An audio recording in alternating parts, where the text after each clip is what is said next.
तो हम फिर से लेकर आ चुके हैं आप लोगों के लिए सुबह की सभी ताज़ा और बड़ी खबरें। एक एक कर आपको सारी खबरों की जानकारी देंगे आज देश दुनिया में क्या कुछ हो रहा है। दरअसल दोस्तों, सबसे पहली जो बिग ब्रेकिंग निकल आ रही है, अखिलेश यादव का भारतीय जनता पार्टी के ऊपर बड़ा हमला। बोले फिलहाल योगी का गणित कमजोर है, इस बार सपा की ही सरकार आएगी, चाहे 80 वर्सेस 20 कर ले या 80 वर्सेस 10 कर ले। इसके बारे में आपको विस्तार से बताएंगे। वहीं पर दोस्तों अगली बिग ब्रेकिंग में हम आपको बताएंगे दोस्तों, केंद्र सरकार को एससी से बड़ा झटका। बोले ना ही जी पंजाब में जो पीएम नरेंद्र मोदी की सुरक्षा में चूक हुई है, ना ही उसकी जांच आप केंद्र सरकार करेगी, ना ही राज्य सरकार करेगी, बल्कि एससी के पूर्व जज करेंगे। जी हां दोस्तों, अमित शाह को बड़ा झटका लगा है, जिसके बारे में आपको विस्तार से बताएंगे। वहीं पर दोस्तों अगली बिग ब्रेकिंग में हम आपको बताएंगे दोस्तों, जी हां दरअसल आपको बताया योगी के बयान पर मचा घमासान। बोले फिलहाल अब की बार चुनाव 80 वर्सेस 20% का, मतलब समझिए दोस्तों 80% हिंदू भाई और 20% मुसलमान है। उनका कहना है कि जो 80% हो वो हमें वोट दे डालो। इसके बारे में बताएंगे इस विवादित बयान पर क्या कुछ घमासान मच गया। वहीं पर दोस्तों अगली बिग ब्रेकिंग में हम आपको बताएंगे दोस्तों, केजरीवाल ने मांगा किसानों से समर्थन, किसान मोर्चा ने किया इनकार, बोले नहीं देंगे समर्थन। जी हां, किसी भी चुनावी पार्टी से नहीं जुड़ेंगे। इसके बारे में आपको विस्तार से बताएंगे। वहीं पर दोस्तों सोनू सूद की बहन ने की कांग्रेस ज्वाइन, बोले फिलहाल चन्नी जी बहुत अच्छा काम कर रहे हैं। इसके बारे में आपको विस्तार से बताएंगे, भाजपा को झटका लगा है। वहीं पर दोस्तों अगली बिग ब्रेकिंग में हम आपको बताएंगे दोस्तों, कांग्रेस को लगा बड़ा झटका उत्तर प्रदेश में। जी हां, इमरान मसूद हुए एसपी में शामिल। इसके बारे में आपको विस्तार से बताएंगे। वहीं पर दोस्तों उत्तर प्रदेश की पुलिस का जी हां वीडियो वायरल, शराब पीकर नशे में धुत दोस्तों लावारिस लाशों की तरफ पड़े रहे। लोगों ने कहा यह है योगी जी की पुलिस। इसके बारे में भी आपको विस्तार से बताएंगे। वहीं पर दोस्तों अगली बिग ब्रेकिंग में हम आपको बताएंगे दोस्तों, मुलायम सिंह यादव का भारतीय जनता पार्टी पर बड़ा हमला। अखिलेश के पिताजी मुलायम सिंह यादव बोले बीजेपी लाल टोपी से डरती है, इन लोगों को लाल टोपी से बहुत डर लगता है। जी चुटकी ले ली है बीजेपी की। इसके बारे में भी आपको विस्तार से बताएंगे। वहीं पर दोस्तों अगली बिग ब्रेकिंग में हम आपको बताएंगे दोस्तों, जी दरअसल आपको बता दें, हरीश रावत ने साधा बीजेपी के ऊपर अपना निशाना। बोले उत्तराखंड में 5 साल में विकास के नाम पर धोखा हुआ। जी हां, अब की बार बीजेपी को उखाड़ फेंकेंगे उत्तराखंड में। इसके बारे में भी आपको विस्तार से बताएंगे। वहीं पर दोस्तों योगी आदित्यनाथ के बयान पर अखिलेश ने ली चुटकी। बोले योगी जानते ही नहीं है कि अभी उत्तर प्रदेश की जनता किस ओर जा रही है। इसके बारे में आपको विस्तार से बताएंगे। वहीं पर दोस्तों अगली बिग ब्रेकिंग में हम आपको बताएंगे, सुनील यादव का बीजेपी के ऊपर बड़ा हमला। बोले बीजेपी का गणित खराब है, 80 वर्सेस 20 नहीं बल्कि 85 वर्सेस 15 है। जी यानी कि 15% ही वोट बीजेपी को जा पाएंगे। इसके बारे में आपको विस्तार से बताएंगे।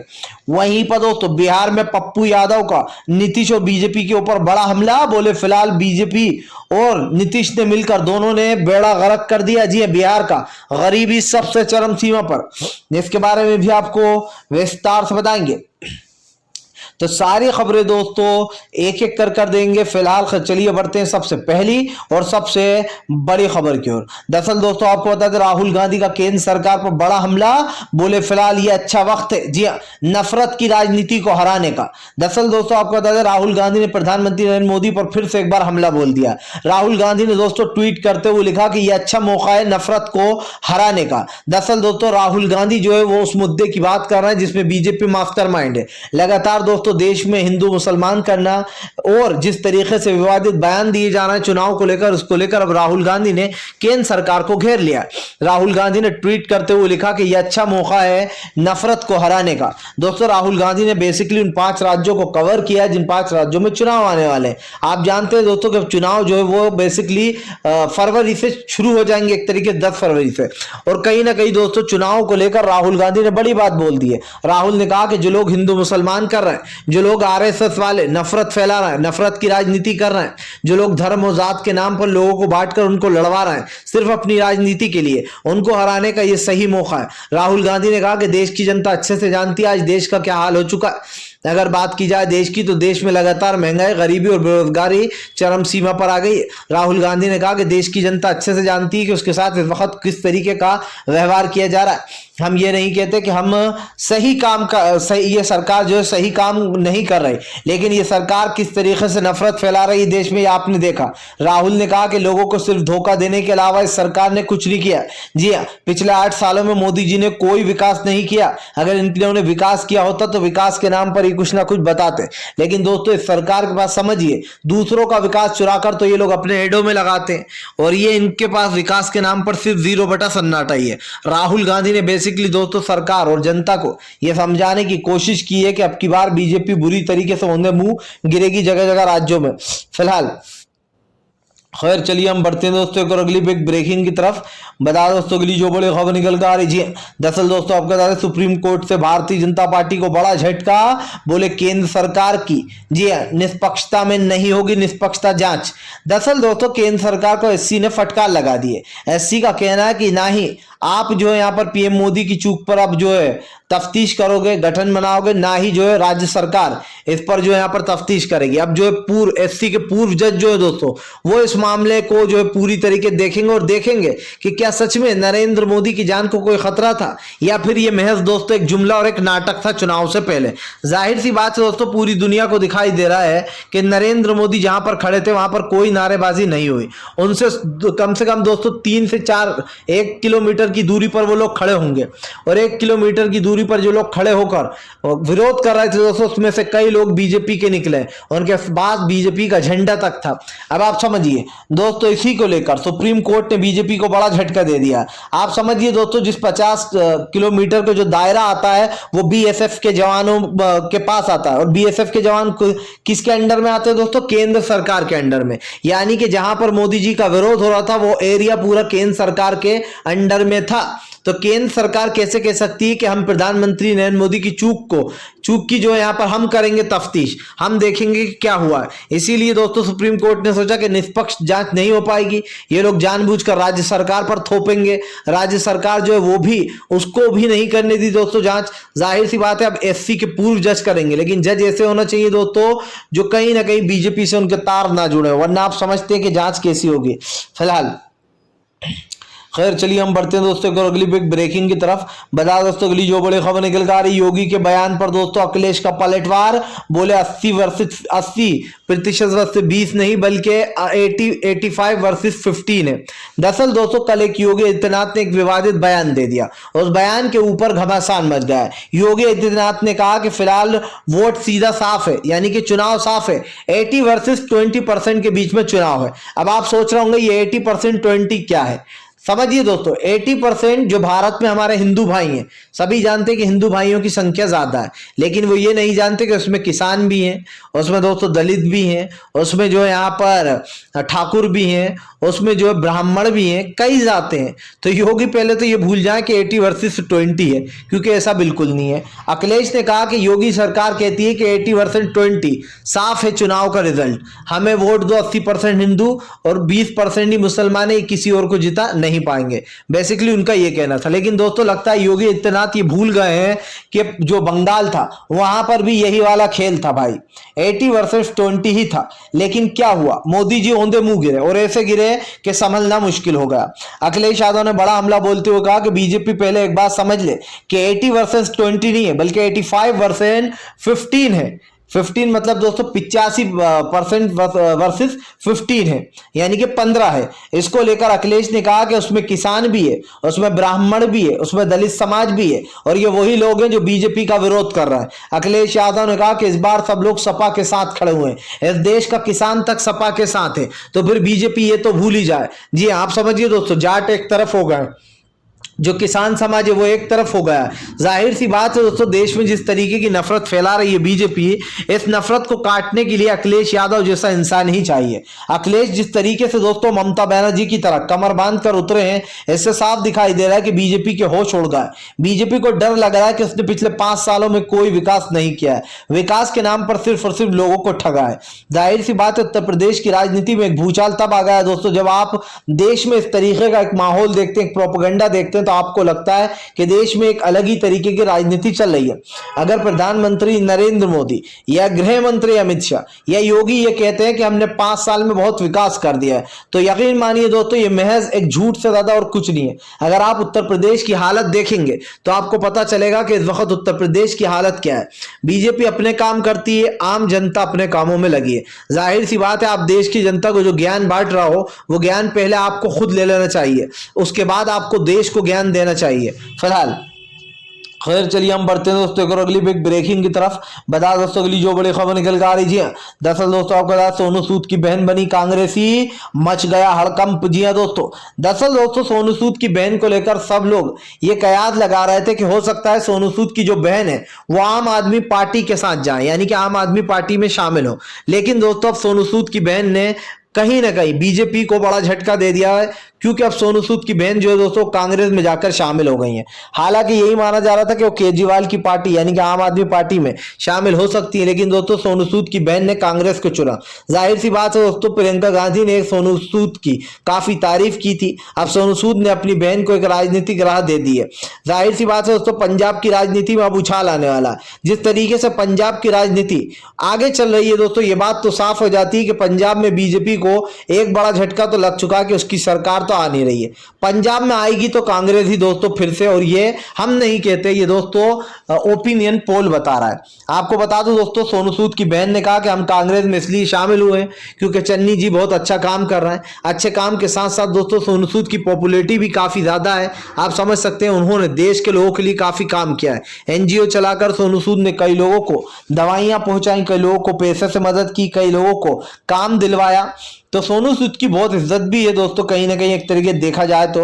और अब सोनू सूद की बहन ने कांग्रेस को चुन लिया। अच्छी सोच है दोस्तों, अभी तक तो सोनू सूद की अच्छी सोच है भाई, और अच्छा चल रहा है, तो ऐसे ही चलना चाहिए उनको। फिलहाल चलिए बढ़ते हैं एक और अगली बिग ब्रेकिंग की तरफ। बता दोस्तों अगली जो बड़ी खबर निकल कर आ रही है।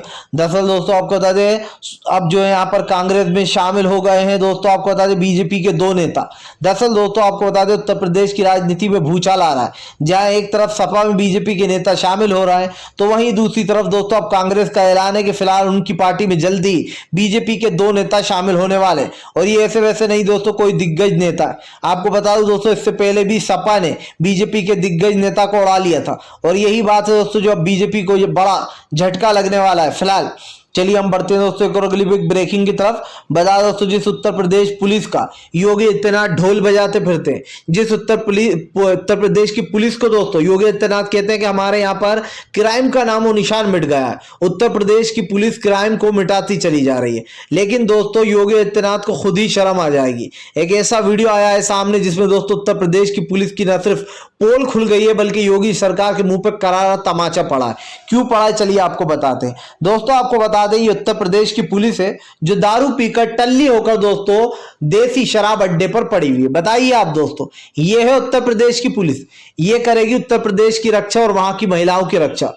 जो पुलिस अपने आप दोस्तों पैरों पर खड़ी नहीं हो पा रही है, इतनी पीली है कि अपने पैरों पर खड़ा नहीं हुआ जा रहा है दोस्तों, वो पुलिस क्या उत्तर प्रदेश की जनता को संभालेगी? आप समझिए दोस्तों, इस पुलिस का जो योगी बखान करते हैं कि हमारे प्रदेश तो नंबर 1 है, क्राइम रेट खत्म हो गया, कमाल है योगी जी। मतलब ये रेप के बाद एक रेप हो रहा है आपके उत्तर प्रदेश में, एक के बाद एक बड़े बड़ी डकैतियां चोरियां हो रही हैं, लोगों को किडनैप किया जा रहा है, उसके बाद भी आपका झूठ इतना बड़ा। अपनी पुलिस को देखिए, आपको खुद शर्म आएगी कि किस तरीके से दारू पीकर टल्ली पड़ी है। दोस्तों जिस तरीके से ये पुलिस टल्ली पड़ी है, इससे एक चीज तो साफ हो जाती है कि फिलहाल कहीं ना कहीं दोस्तों उत्तर प्रदेश की जो पुलिस है उसने पूरे डिपार्टमेंट की नाक कटाकर रख दी है। और ये पुलिस का वीडियो वैसा नहीं है दोस्तों जो पहली बार वायरल हुआ। इससे पहले भी हमने आपको कई वीडियो बताए जिसमें पुलिस बर्बकता करती हुई नजर आई है, नशे में धुत पड़ी रही है, महिलाओं के साथ छेड़खानी करती हुई नजर आई है। उत्तर प्रदेश की पुलिस की जितनी भी तारीफ की जाए भाई कम है। जिस तरीके से पुलिस अपना काम करती है, इसे देखकर आपको भी शर्म आ जाए। फिलहाल खैर चलिए हम बढ़ते हैं दोस्तों एक और अगली बिग ब्रेकिंग की तरफ। बता दोस्तों अगली जो बड़ी खबर निकल कर आ रही है, कांग्रेस को बड़ा झटका दोस्तों। जी हाँ, दरअसल दोस्तों आपको बता दें अब कांग्रेस को बड़ा झटका लग गया है। और क्यों लग गया है दोस्तों ये भी हम बता देते हैं। दरअसल दोस्तों इमरान मसूद जो है वो अब कांग्रेस को छोड़कर एसपी यानी कि अखिलेश की पार्टी में शामिल हो गए। आपको बता दोस्तों कल कांग्रेस को बड़ा झटका लगा उत्तर प्रदेश में। उत्तर प्रदेश में दोस्तों आपको बताता चलूं इसलिए झटका लग गया क्योंकि इमरान मसूद जो है उन्होंने कांग्रेस को कल अपना इस्तीफा सौंप दिया और वो बीजेपी में आकर एसपी यानी कि सपा में आकर शामिल हो गए। जाहिर सी बात है दोस्तों इन दिनों राजनीति चरम सीमा पर है। उत्तर प्रदेश में पांच राज्यों के चुनाव में से एक उत्तर प्रदेश भी है जहां पर जमकर सभी लोग दोस्तों अपनी जान लगाते हुए नजर आ रहा है। ये तो साफ है दोस्तों कि 15 तारीख तक के लिए जितनी भी रैलियां थी जितना भी प्रचार था उस पर चुनाव आयोग ने रोक लगा दी। लेकिन यह भी साफ है दोस्तों कि डिजिटल पर यानी कि दोस्तों ये डिजिटल प्लेटफॉर्मों पर अपना अपना प्रचार कर रहे हैं। ये तो जाहिर सी बात है दोस्तों कि ये लोग अपना प्रचार करने में पूरी जान लगाएंगे। लेकिन इस वक्त दोस्तों जिसके पास सबसे ज्यादा अन्नाप शन्नाप पैसा भरा पड़ा है वो कोई और नहीं बल्कि बीजेपी है, क्योंकि और विपक्ष पार्टियों के पास दोस्तों अभी हालिया इतना पैसा नहीं है। ये आप भी समझते हैं दोस्तों कि जो सरकार होती है उसके पास अपार धन होता है। जी हाँ, वो जो चाहे वो कर सकती है। और ऐसा ही जो यहाँ पर दोस्तों सरकारी धन का फायदा उठाते हुए नजर आ रहे हैं बीजेपी वाले। अपनी रैलियों में दोस्तों करोड़ों रुपए लाखों रुपए बर्बाद करना, एडवर्टाइजमेंट कराना, एडवर्टाइजमेंट में दोस्तों जमकर पैसा बर्बाद करना, ये बीजेपी का काम है। जाहिर सी बात है दोस्तों देश का पैसा जिस तरीके से लुटाया जा रहा है रैलियों में, हवाई जहाजों में, कार खरीदने में, इससे अच्छा तो ये होता दोस्तों कि देश में अगर ये पैसा लगता तो आज हमारे देश का जो विकास है वो कहीं और ही लेवल पर होता। लेकिन लगता है दोस्तों बीजेपी ये भूल चुकी है फिलहाल। खैर चलिए हम बढ़ते हैं दोस्तों एक और अगली बिग ब्रेकिंग की तरफ। बता दोस्तों अगली जो बड़ी खबर निकल कर आ रही, मुलायम सिंह यादव का बीजेपी के ऊपर बड़ा हमला। बोले बीजेपी वाले डरते लाल टोपी से। जी हाँ, दरअसल दोस्तों आपको बता दें अब अखिलेश यादव के पिताजी मुलायम सिंह यादव जिन्होंने एक समय में दोस्तों योगी आदित्यनाथ को जेल की हवा खिलवाई थी, अब उन्होंने दोस्तों बड़ा हमला बोल दिया भाजपा पर। मुलायम सिंह यादव ने कहा कि फिलहाल बीजेपी वालों को लाल टोपी से डर लगता है। ये लोग लाल टोपी से डरते हैं, इनको डर है कि कहीं जो है हमारे साथ उल्टा ना हो जाए, कहीं सपा हमें चुनाव में हरा ना दे। जी हाँ, और इसीलिए ये लोग दहशत में। मुलायम सिंह यादव ने कहा कि फिलहाल सपा वाले डरते रहें, उन्हें डरने की, बीजेपी वाले डरते रहें, बीजेपी वालों को डरने की जरूरत भी है। ये लाल टोपी इनकलाब करेंगे, इसीलिए सपा से इतना डरते हैं। दोस्तों आज बहुत साल बाद जब मुलायम सिंह यादव ने इस तरीके का बयान दिया तो बीजेपी में हड़कंप मच गया। दोस्तों मुलायम सिंह एक ऐसे नेता थे जिन्होंने न सिर्फ योगी आदित्यनाथ को जेल भेजा बल्कि दोस्तों उन्होंने हिंदू मुसलमान होने से भी रोका है। ये बात तो साफ है दोस्तों कि देश में जिस तरीके का माहौल बनाया जा रहा था, देश को अंधकार में झोंका जा रहा था, तब मुलायम सिंह यादव ने योगी को जेल में भेजा था जब ताजियों को लेकर उल्टे सीधे बयान दिए जा रहे थे। जब योगी आदित्यनाथ दोस्तों उत्तर प्रदेश में महज एक ये कह सकते हैं कि कुछ नहीं थे, वहां पर वो भी आम कार्यकर्ताओं की तरह गुंडागर्दी दिखाते फिरते थे और कैसे काम करते थे ये आपने देखा ही होगा। और यही कारण दोस्तों जो योगी को बड़ा झटका लगा है जब मुलायम सिंह यादव ने यह कह दिया कि लाल टोपी से ये बीजेपी वालों को लगता है डर। जी हाँ, अब क्यों लगता है दोस्तों ये आप अच्छे से जानते हैं। बीजेपी किसी भी बहाने से अपना काम उल्लू सीधा करने की कोशिश करती है और यही कारण है दोस्तों जो बीजेपी के ऊपर कई सवाल उठ जाते हैं। फिलहाल खैर चलिए हम बढ़ते हैं दोस्तों और अगली बिग ब्रेकिंग की तरफ। बता दोस्तों अगली जो बड़ी खबर निकल कर आ रही, जी हाँ, दरअसल दोस्तों आपको बता दें पप्पू यादव का नीतीश और बीजेपी के ऊपर बड़ा हमला। बोले फिलहाल इन दोनों ने मिलकर पूरी तरीके से बिहार को गरीबी में झोंक दिया और बर्बादी की ओर बढ़ा दिया। दरअसल दोस्तों पप्पू यादव ने जो यहाँ पर जमकर कल बीजेपी और एनडीए के खिलाफ जो है दोस्तों मोर्चा खोल दिया। पप्पू यादव का कहना है कि फिलहाल बिहार को गरीबी रेखा पर पहुंचाने वाले कोई और नहीं बल्कि बीजेपी और एनडीए, इन दोनों ने मिलकर पूरी तरीके से बेड़ा गर्क कर दिया। आज हमारे यहाँ पर हमारे राज्य में युवाओं के पास नौकरियां नहीं है, स्वास्थ्य व्यवस्था पूरी तरीके से खत्म हो चुकी है। जी हाँ, आपको बता दोस्तों पप्पू यादव यहीं नहीं रुके। पप्पू यादव ने कहा कि फिलहाल अगर किसी से भी पूछ लो तो बिहार सबसे फसड्डी राज्यों में गिना जा रहा है। ना ही खाने को खाना है, ना ही दोस्तों जनता के लिए नौकरियां। कैसे चलेगा काम? जाहिर सी बात है दोस्तों आज जो बिहार की हालत है उसमें बीजेपी का सबसे बड़ा हाथ है। आप देखिए दोस्तों डबल इंजन की सरकार ने पूरे 2 बार सत्ता में आई और पूरे 15 साल राज किया दोस्तों। लेकिन क्या हुआ, 10 साल राज करने के बाद फिर से एक बार सत्ता में आई बीजेपी, नीतीश की सरकार और एनडीए और बीजेपी ने दोस्तों अब की बार भी मिलकर सरकार बनाई। लेकिन दोस्तों इन्होंने अपने घोषणा पत्र में क्या बात बोली थी ये मैं आपको बताता हूं। इन्होंने दोस्तों अपने घोषणा पत्र में बड़ी बड़ी बातें कही थी। यहां पर हम जो यहां पर 10 लाख लोगों को नौकरियां देंगे, 25 लाख लोगों को, इसी के साथ साथ युवाओं को जो है यहां पर ज्यादा काम करने का मौका मिलेगा, यहां पर कारखाने खुलेंगे और कारोबार बढ़ेगा, किसानों के लिए ये करेंगे। लेकिन दोस्तों आप देखिए बिहार की किसानी पूरी तरीके से नष्ट हो गई है। बिहार में गरीबी रेखा के जो लोग नीचे ऊपर थे दोस्तों वो आज गरीबी रेखा के नीचे आ गए। मतलब किसान खत्म दोस्तों, कारोबार खत्म बिहार में। आज धीरे धीरे कर कर बिहार की हालत बद से बदतर करने में बीजेपी और एनडीए पूरी तरीके से आगे। फिलहाल दोस्तों अगर आपको हमारी वीडियो अच्छी लगी है तो इसको लाइक कीजिए, चैनल पर पहली बार आए तो सब्सक्राइब जरूर कीजिए, पास में घंटी आएगी यानी कि बेल आइकन उसको भी दबाइए दोस्तों, ताकि हमारे हर वीडियो की जो अपडेट है